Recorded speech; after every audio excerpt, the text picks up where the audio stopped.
নৈহাটি পূর্বচক্রের অন্তর্গত দোগাছিয়া বিদ্যার্থী ভবন free primary স্কুলে পালিত হলো রবীন্দ্র জয়ন্তী। বিদ্যালয়ের প্রধান শিক্ষক অশোক মিত্রের উদ্যোগে খুদে পড়ুয়ারা রবীন্দ্রনাথের ছড়া, গান এবং নৃত্যে মুখরিত হলো। অনুষ্ঠান পরিচালনার দায়িত্বে ছিলেন শিক্ষিকা শিউলি ভৌমিক। গোটা অনুষ্ঠানে যৌথ সঞ্চালনা করলেন শিক্ষক সাংবাদিক শোভনলাল রাহা ও শিক্ষিকা দেবীপ্রিয়া ঘোষ। দেখে নেব এই কালের সেই বিশেষ প্রতিবেদন।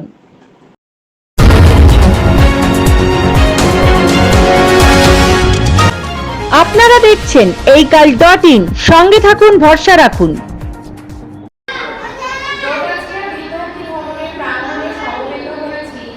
রবীন্দ্রনাথ ঠাকুরের ১৬৫তম জন্মজয়ন্তী পালনের উদ্দেশ্যে ছাত্রছাত্রীরা আজকে নাচ, গান, আবৃত্তির মধ্য দিয়ে তাকে কবিগুরুকে প্রণাম জানায়। রবীন্দ্রনাথ ঠাকুর আমাদের বাঙালি আবেগ, বাঙালি চেতনা। আমরা সব সময় এই রবি ঠাকুরকে সমস্ত বিষয়ে আমরা স্মরণ করে থাকি। আজ তোমরা দেখবে একটা বিয়ের গানে যদি একটা দুলাই কবিতা লেখা হয়, সেটাও রবীন্দ্রনাথ ঠাকুর। আবার যদি শ্রাদ্ধের কাজে দুলাই কবিতা থাকে, সেটাও কিন্তু রবীন্দ্রনাথের কবিতা। ইতিমধ্যে আমাদের স্কুলের প্রধান শিক্ষক মহাশয় রবীন্দ্রনাথ ঠাকুরের ছবিতে মাল্যদানের মাধ্যমে অনুষ্ঠানের সূচনা করেছেন।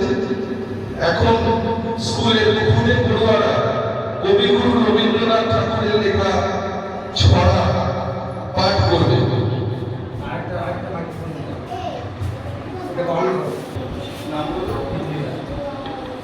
তিতলি তিতলি এবং